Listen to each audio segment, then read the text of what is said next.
Assalamualaikum warahmatullahi wabarakatuh. Perkenalkan, nama saya Destiana Anggun dengan NIM akhir 095.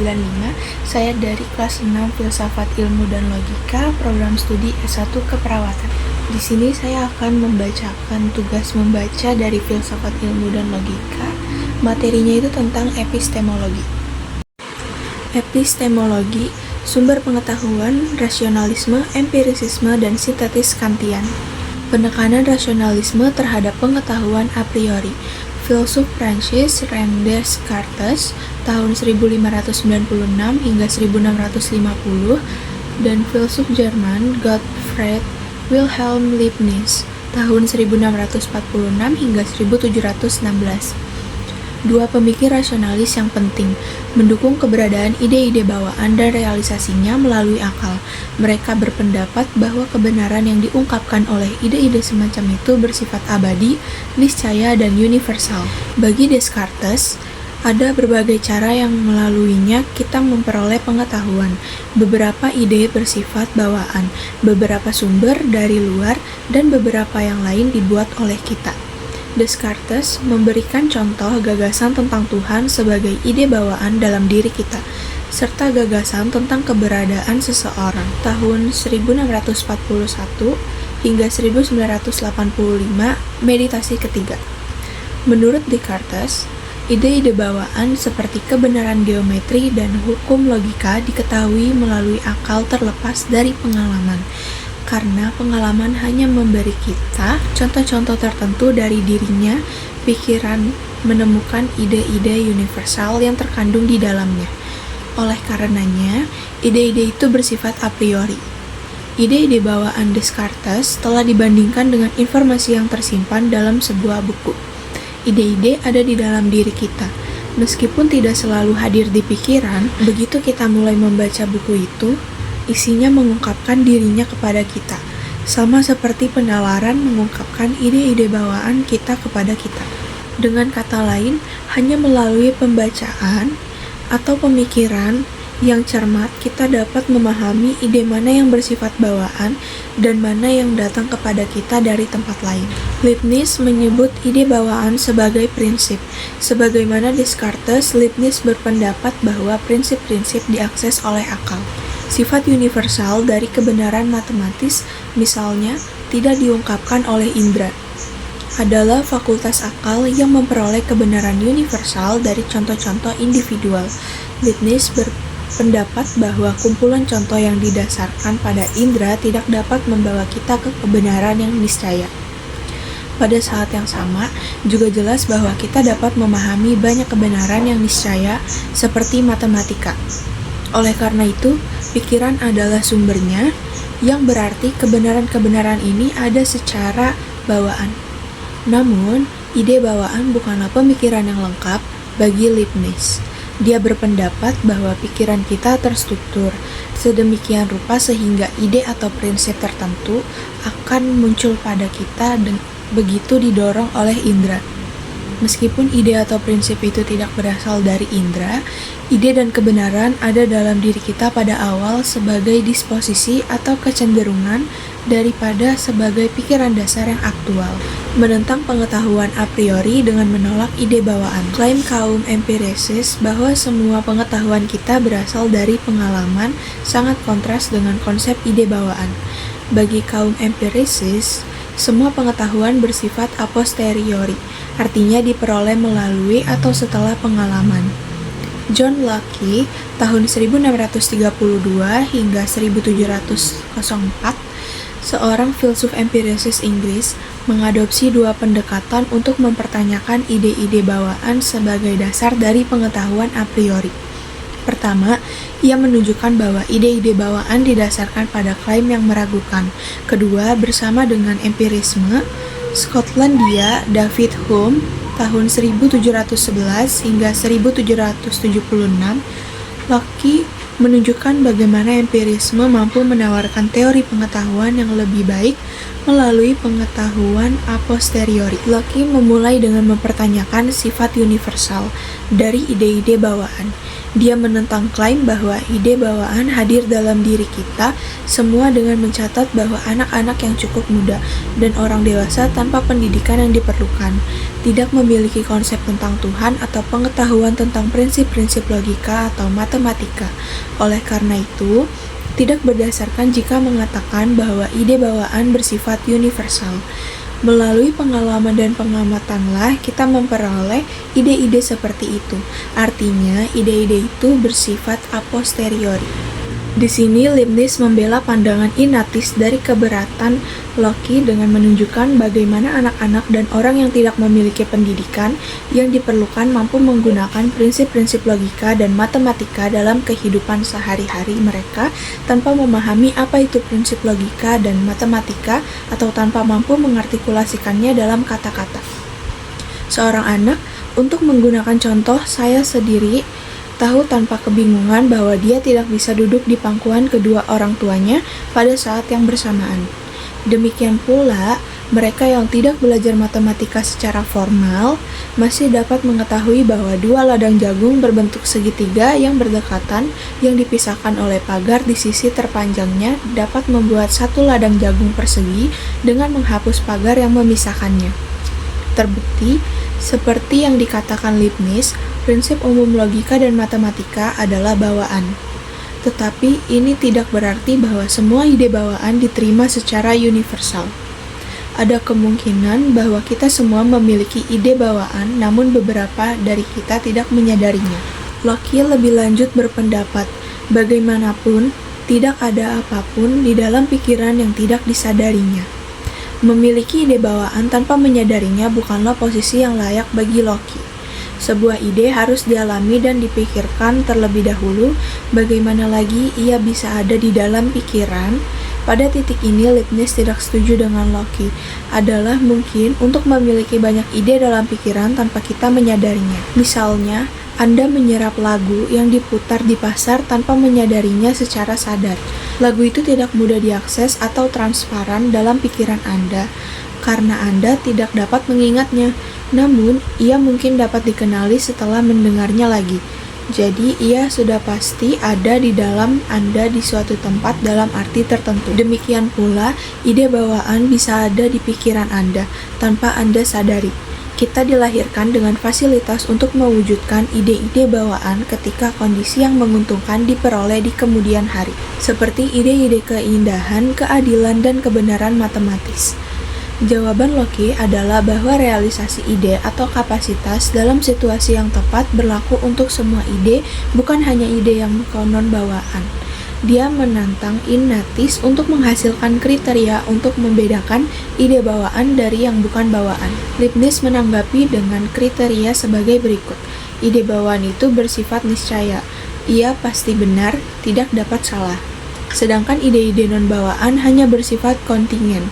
Mungkin benar, mungkin salah. Kita dapat membedakan kebenaran niscaya dan karenanya abadi menurut pandangan Leibniz dari kebenaran yang bergantung pada berbagai fakta. Penekanan empirisme terhadap pengetahuan a posteriori. Locke mengklaim untuk menunjukkan bagaimana pikiran yang seperti tabula rasa saat lahir memperoleh pengetahuan. Bagi para empirisis, pengalaman semata melengkapi pikiran kita dengan ide-ide sederhana yang merupakan elemen dasar pengetahuan. Setelah ditunjukkan bahwa semua ide dapat berasal dari pengalaman, akan berlebihan untuk menambahkan ide bawaan. Jadi, apakah pengetahuan a posteriori membuat kita menolak pengetahuan a priori? Mari kita cari tahu. Bagi Locke, pengetahuan berdasarkan pengalaman itu mudah dipahami. Dia meminta kita untuk menganggap bahwa kita memiliki ide bawaan tentang warna dan bahwa kita juga dapat melihat warna dengan mata kita. Dalam hal ini, karena kita tidak perlu bergantung pada keduanya, maka kita cukup mengandalkan indera kita. Karena lebih mudah dan lebih sederhana untuk memahami pengetahuan yang diperoleh dari pengalaman indera daripada pengetahuan yang berasal dari beberapa sumber yang tidak kita sadari. Di sini, Locke menerapkan prinsip pisau cukur Occam yang menunjukkan bahwa sebisa mungkin kita harus mengadopsi penjelasan yang sederhana daripada yang rumit. Penjelasan sederhana memiliki kelebihan berupa kurang rentan terhadap kesalahan dan lebih ramah terhadap pengujian daripada penjelasan yang rumit yang tidak menambah nilai penjelasan. Pertanyaan berikutnya adalah, apakah pengetahuan a posteriori saja memberi kita pengetahuan yang memadai tentang dunia?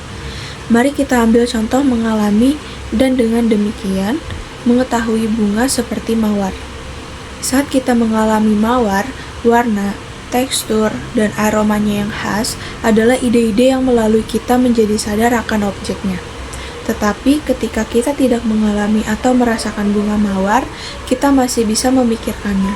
Kita juga dapat mengenalinya saat berikutnya kita melihat bunga tersebut dan mempertahankan keyakinan bahwa bunga itu berbau manis, indah untuk dilihat, dan lembut untuk disentuh. Ini menunjukkan bahwa selain penginderaan, kemampuan untuk membentuk konsep tentang objek yang kita temui sangat penting untuk mengetahui dunia. Pengalaman juga memungkinkan kita membayangkan apa yang tidak kita alami secara langsung, seperti Putri Duyung. Imajinasi semacam itu memungkinkan karena kita telah mengalami secara langsung bagian-bagian berbeda dari objek imajiner ini secara terpisah. Menggabungkan pengalaman-pengalaman ini dalam pikiran dengan cara yang atur menghasilkan objek yang dibayangkan. Seandainya kita belum pernah mengalami dan dengan demikian belum pernah membentuk konsep ikan dan wanita secara terpisah sebelumnya, kita tidak akan dapat membayangkan Putri Duyung saat ini. Pertimbangan ini mengarahkan Loki untuk mengkategorikan semua pengalaman indera kita ke dalam ide sederhana dan ide kompleks. Ide sederhana adalah ide dasar yang tak terpisahkan, seperti ide warna merah. Ide kompleks dibentuk oleh pikiran baik dari lebih satu ide sederhana atau dari kesan kompleks. Ide-ide kompleks dapat dibagi karena mereka memiliki bagian-bagian. Contohnya termasuk jalan emas, tentara, dan alam semesta. Ide atau konsep yang saya tahu tentang suatu objek, entah sederhana atau kompleks, pada akhirnya dapat ditelusuri kembali ke kesan indera yang terkait. Hume, filsuf empiricist penting lainnya, menulis tentang ide sebagai salinan dari kesan. Kesan itu gamblang dan hidup seperti yang diterima langsung oleh pengalaman indera. Hume juga memungkinkan kesan batin, termasuk kecemburuan, kemarahan, dan sebagainya. Ide adalah salinan mental atas kesan ke dalam atau keluar yang menjadikannya samar atau lemah. Coba bandingkan pengalaman persepsi dengan mengikatnya dari ingatan. Hume berpendapat bahwa saat tidak ada kesan, tidak akan ada ide. Seorang buta tidak dapat memiliki ide tentang warna, menurut Hume. Seseorang tidak dapat dilahirkan dengan ide-ide yang tidak berasal dari kesan apapun. Jadi tidak ada ide bawaan dari Hume. Namun, dia setuju bahwa kecenderungan kita untuk menghindari rasa sakit atau untuk mencari banyak kesenangan dan keinginan kita itu bersifat bawaan. Di sini saya berpendapat bahwa bahkan kecenderungan-kecenderungan ini didasarkan pada kesan indrawi kita dan ide-ide terkait yang kita bentuk dari kesan itu. Kecenderungan mental untuk berulang kali mencari kesenangan atau menghindari rasa sakit datang kepada kita hanya setelah kejadian pertama terpapar salah satu sensasi itu. Berbeda dengan bagi Descartes, bahwa ide tentang Tuhan termasuk pengetahuan a posteriori bagi Hume. Karena tidak seorang pun dari kita yang mengalami Tuhan secara langsung. Menurut Hume, tidak ada kesan tentang Tuhan yang tersedia bagi kita untuk membentuk ide yang sesuai. Dalam pandangan Hume, imajinasi kita membentuk ide ini dengan memperluas pengalaman kita tentang kualitas baik yang dimiliki oleh orang-orang di sekitar kita. Mengingat bahwa bahkan ide tentang Tuhan dapat diturunkan dari kesan-kesan indrawi. Ini memberikan dukungan lebih lanjut pada klaim empiricist bahwa semua ide kita bersifat a posteriori. Oleh karena itu, menurut Hume, klaim rasionalis tentang keberadaan ide-ide bawaan dan pengetahuan a priori itu keliru. Kekurangan teori tabula rasa. Kelemahan teori tabula rasa kaum empiricist dapat terungkap jika kita dapat menunjukkan bahwa tidak semua ide kita berasal dari kesan yang terkait. Namun, ini tidak berarti kita harus kembali ke teori rasionalis tentang ide bawaan. Seperti yang akan kita lihat, rencananya adalah menjajaki alternatif ketiga. Kehadiran konsep-konsep umum dalam pikiran kita menunjukkan bahwa tidak selalu ada hubungan satu-satu antara ide dan kesan indrawi yang terkait. Misalnya, kita melihat berbagai contoh warna biru di sekitar kita, dan dari contoh ini kita membentuk konsep umum tentang biru. Konsep umum ini tidak disalin dari satu kesan tertentu tentang biru atau bahkan dari corak tertentu warna biru. Kita juga memiliki konsep abstrak seperti keadilan, kebaikan, dan keberanian yang tidak dapat dilacak ke kesan indrawi yang terkait. Dalam kasus seperti itu, kita mengalami tindakan atau contoh keadilan, kebaikan, dan keberanian yang berbeda. Tetapi, jika konsep-konsep abstrak ini disalin dari kesan tertentu, maka hanya contoh-contoh ini dan bukan konsep itu sendiri yang akan ada di dalam pikiran kita. Oleh karenanya, konsep itu dibentuk atau dipahami daripada disalin. Demikian pula konsep-konsep relasional seperti di atas di antara sama dan sejenisnya diwujudkan bukan dengan menyalin kesan-kesan yang terlihat. Faktanya, tidak ada kesan sama sekali yang terkait dengan konsep rasional ini. Kita malah menerima pesan tentang objek-objek partikular yang ada dalam hubungan seperti itu. Kucing duduk di atas tikar. Selat Inggris yang terletak di antara Britania Raya dan Eropa Daratan, 1 dikurangi 1 dengan sama 0 dan seterusnya. Sikatnya, pembentukan konsep umum, abstrak, dan relasional dalam pikiran kita menunjukkan bahwa aliran kesan yang tidak terputus tidak akan membentuk semua ide yang kita miliki. Alih-alih ini menyarankan bahwa sejak lahir pikiran setidaknya sebagian dilengkapi dengan struktur atau arsitektur yang memungkinkannya memahami kesan mentah yang diterimanya dan untuk membentuk konsep yang di dalamnya tidak ada korespondensi satu-satu antara kesan dan ide. Ini menantang keaslian tabula rasa. Ini membawa kita ke tahap perlu menemukan alternatif ketiga yang sangat diperlukan, yang dapat memfasilitasi pengetahuan yang lebih lengkap tentang dunia. Ini memerlukan persilangan antara a priori dan a posteriori atau rekonsiliasi keduanya. Kombinasi konsep dan objek persepsi. Kesegeraan dan sifat langsung sensasi, kesan, dan persepsi membuatnya pasti. Mari kita secara singkat membongkar ide ini. Pertimbangkan apakah kita bisa salah tentang sensasi kita. Secara umum dianggap bahwa sementara kita bisa salah tentang seperti apa dunia ini. Kita tidak bisa salah tentang fakta bahwa kita memiliki sensasi tertentu. Bahkan jika Anda sedang bermimpi detik ini dan tidak ada buku nyata di depan Anda tidak dapat menyangkal bahwa Anda mengalami sensasi tertentu yang menyerupai halaman putih dan font hitam dalam bentuk kata-kata.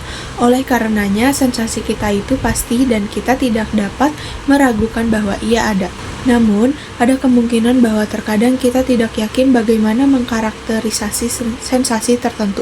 Misalnya, Anda mungkin melihat mobil yang mencolok dan tidak yakin apakah warnanya hijau metalik atau abu-abu. Jadi, Anda memungkinkan mengalami kebingungan dan menggambarkan sensasi Anda, tetapi itu tidak mempengaruhi kepastian dan ketidakraguan sensasi itu sendiri tentang apa yang ada di sisi dan saat ini untuk Anda. Filsuf Jerman Immanuel Kant 1724 hingga 1804 berpendapat bahwa agar persepsi kita masuk akal bagi kita, persepsi itu harus diterima ke dalam konsep yang ada di dalam pikiran kita. Struktur pemahaman ini memungkinkan pikiran kita memproses kesan yang kita alami, kecuali bagaimana sensasi mentah yang kita terima dari pengalaman diklasifikasikan ke dalam kategori pemahaman yang berbeda. Kita tidak dapat memahaminya. Misalnya, harus memiliki kemampuan untuk setidaknya mengenali apakah dua sensasi itu serupa atau berbeda. Tanpa kemampuan ini, kita tidak dapat memahami pengalaman atau mempertimbangkan bahwa kita juga dapat melihat bahwa objek berada dalam ruang dan waktu, berada dalam hubungan sebab akibat, dan termasuk dalam kategori kesatuan pluralitas, afirmasi negasi, partikular universal, dan sejenisnya. Di sini sekali lagi, kita tidak mampu memahami pengalaman apapun yang tidak akan diproses melalui kategori-kategori ini. Kant berpendapat, oleh karena itu, ruang waktu sebab akibat kuantitas kualitas dan sejenisnya direpresentasikan kepada kita dalam struktur atau konsep bawaan yang sesuai dengan pikiran kita sebelum pengalaman. Menurut Kant, kategori-kategori ini bersifat transendental dalam arti bahwa mereka menjembatani kesenjangan antara pikiran dan dunia. Mereka adalah struktur jembatan atau konsep tersembunyi yang menempati papan tulis kosong dan membentuk cara kita memikirkan dan mengalami dunia.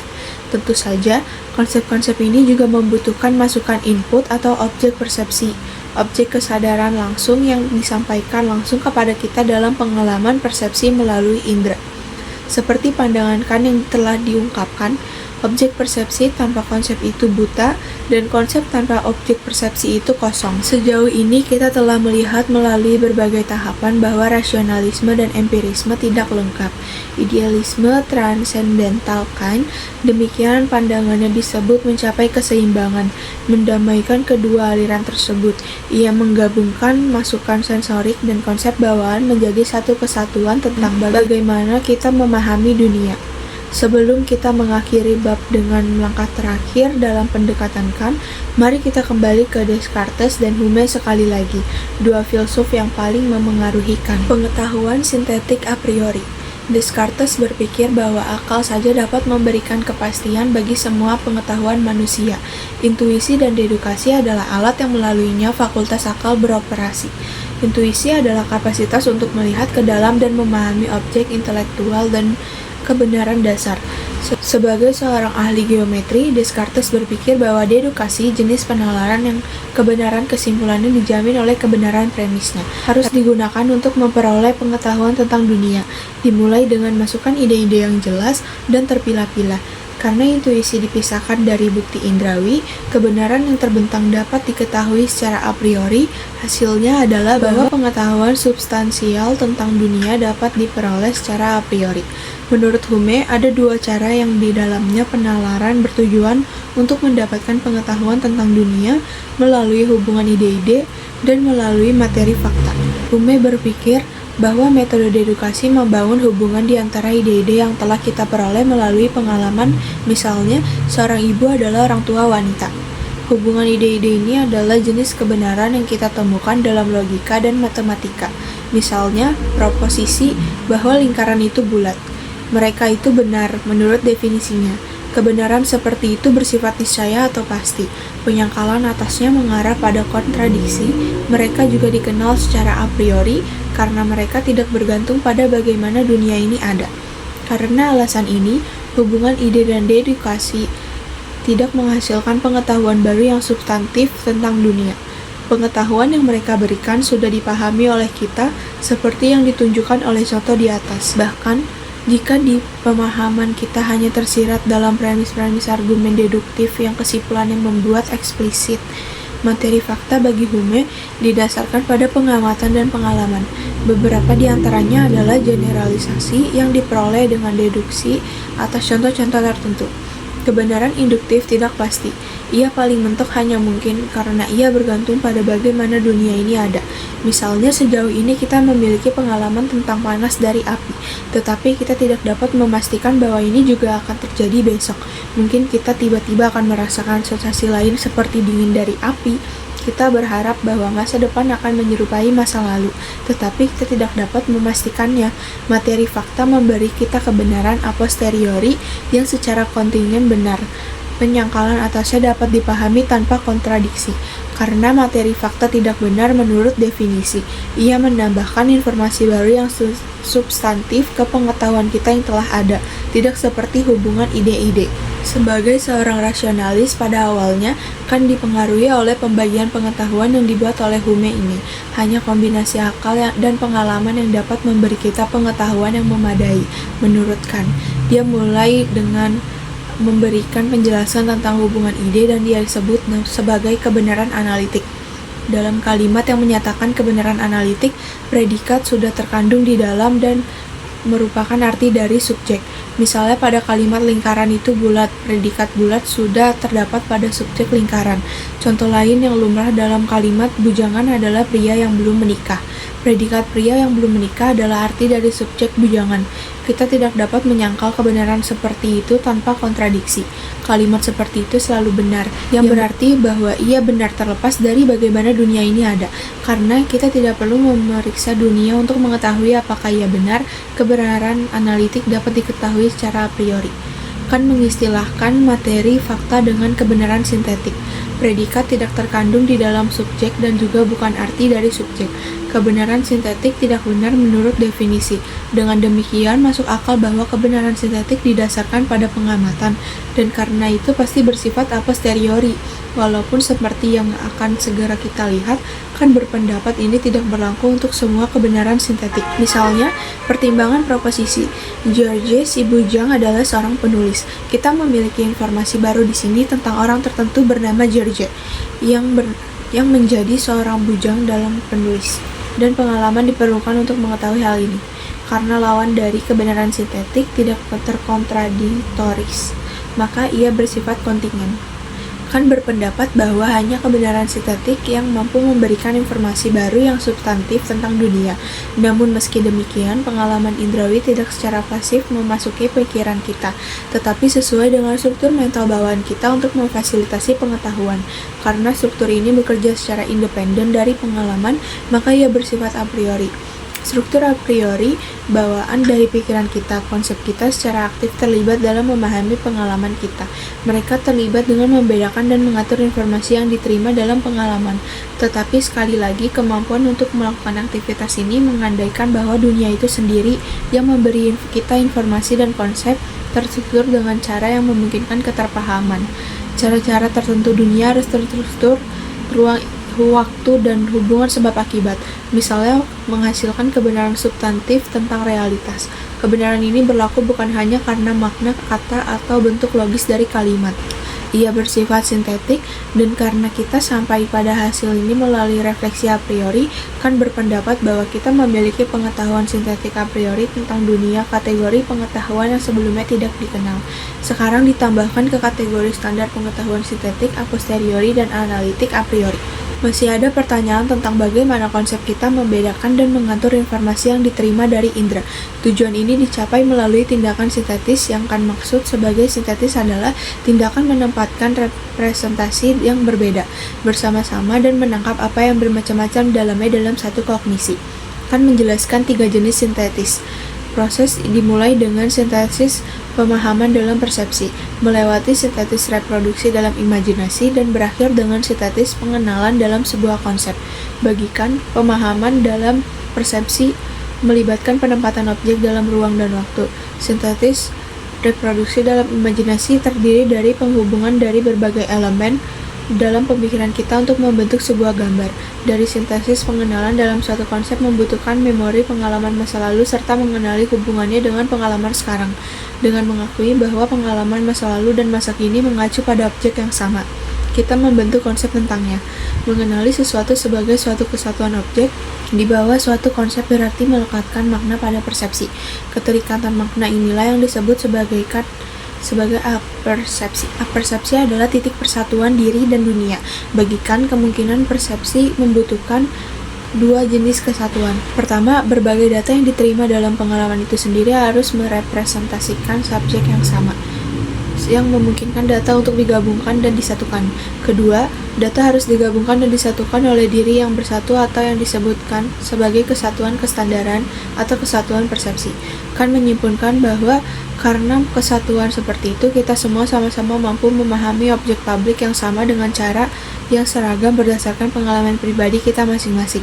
Artinya, kita berada dalam kesepakatan tak terucapkan mengenai dunia yang mandiri dan pikiran tempat kita hidup, yang difasilitasi oleh pengalaman subjektif kita tetapi diatur oleh struktur mental bawaan yang diberikan kepada kita oleh dunia. Singkatnya, teorikan memungkinkan berbagai pengetahuan sintetik tentang realitas objektif. Sebagai kesimpulan, dengan mempertimbangkan perdebatan antara rasionalis dan empiris yang berpuncak pada sintetiskan, bab ini telah menjelaskan masalah bagaimana kita mencapai pengetahuan substantif. Teorikan dan konsekuensinya ditafsirkan secara berbeda oleh para filsuf pasca Kantian yang mengarah pada perpecahan analitik kontinental yang terkenal dalam filsafat. Di sisi kontinental, beberapa filsuf menafsirkan Kant dengan mengatakan bahwa kita tidak dapat mengetahui hal-hal sebagaimana adanya nomena. Kita hanya dapat mengetahui bagaimana hal itu tampak bagi kita, fenomena yang menghasilkan bentuk skeptisisme terhadap dunia luar, pandangan bahwa kita tidak memiliki pengetahuan tentang dunia luar. Fenomenologi Husserl, deskripsi filosofis tentang kehidupan mental batin yang bebas dari pembedaan tradisional antara dua mental dan realitas eksternal, atau pandangan konstruktivis, gagasan bahwa kita mengkonstruksi realitas. Untuk gambaran singkat tentang masalah ini, lihat Ellis 2014. Untuk pembahasan yang lebih menyeluruh, lihat Critley 2001. Kotak 1. Revolusi Kopernikan Kant dalam epistemologi. Dalam Critique of Pure Reason-nya, Kant merangkum epistemologinya dengan menarik analogi revolusi Kopernikus atau pergeseran astronomi dari model alam semesta geosentris ke heliosentris, yang dinamai dengan mengacu pada nama Nicolaus Copernicus 1473 hingga 1543, matematikawan dan astronom Polandia abad ke-16. Sampai sekarang diasumsikan bahwa semua kognisi kita harus sesuai dengan objek, tetapi semua upaya untuk menemukan sesuatu tentang objek secara a priori melalui konsep-konsep yang akan memperluas kognisi kita dalam asumsi ini tidak menghasilkan apa-apa. Oleh karena itu, mari kita coba sekali lagi apakah kita tidak melangkah lebih maju terkait masalah metafisika dengan mengasumsikan bahwa objek harus sesuai dengan kognisi kita, yang akan lebih sesuai dengan kemungkinan yang diminta dari kognisi secara a priori atasnya, yaitu untuk menetapkan sesuatu tentang objek sebelum diberikan kepada kita. Ini akan seperti pemikiran pertama Kopernikus yang saat ini dia tidak membuat kemajuan yang baik dalam penjelasan tentang gerakan langit jika dia berasumsi bahwa seluruh benda langit berputar mengelilingi pengamat, mencoba untuk melihat apakah mungkin dia tidak akan lebih berhasil jika dia membuat pengamat berputar dan membiarkan bintang-bintang diam. Sekarang, dalam metafisika kita dapat mencoba dengan cara yang sama mengenai intuisi objek. Jika intuisi harus sesuai dengan konstitusi objek, maka saya tidak tahu bagaimana kita dapat mengetahui apapun tentang objek secara a priori. Tetapi jika objek sebagai objek indera sesuai dengan konstitusi fakultas intuisi kita, maka saya dapat mempresentasikan kemungkinan ini dengan sangat baik untuk diri saya sendiri. Namun karena saya tidak bisa berhenti dengan situasi ini, jika intuisi itu ingin menjadi kognisi, tetapi kita harus merujuknya sebagai representasi untuk suatu sebagai objeka dan menentukan objeknya ini melaluinya, saya dapat mengasumsikan bahwa konsep yang melaluinya yang membawa penentuan ini juga sesuai dengan objek. Dan kemudian saya sekali lagi dalam kesulitan yang sama tentang bagaimana saya bisa tahu apapun tentang objek itu secara a priori, atau saya berasumsi bahwa objek atau hal yang sama, yaitu pengalaman yang di dalamnya objek itu dapat dikenali sebagai objek yang diberikan, itu sesuai dengan konsep-konsep tersebut. Dalam hal ini, saya segera melihat jalan keluar yang lebih mudah dari kesulitan, karena pengalaman itu sendiri semacam kognisi yang membutuhkan pemahaman yang aturannya harus saya asumsikan dalam diri saya sebelum objek apapun diberikan kepada saya. Karenanya bersifat a priori, yaitu aturan yang diekspresikan dalam konsep secara a priori, yang dengannya semua objek pengalaman harus sesuai dan dengannya semua objek itu harus setuju. Sekian membaca dari saya, kurang lebihnya mohon maaf. Wassalamualaikum warahmatullahi wabarakatuh.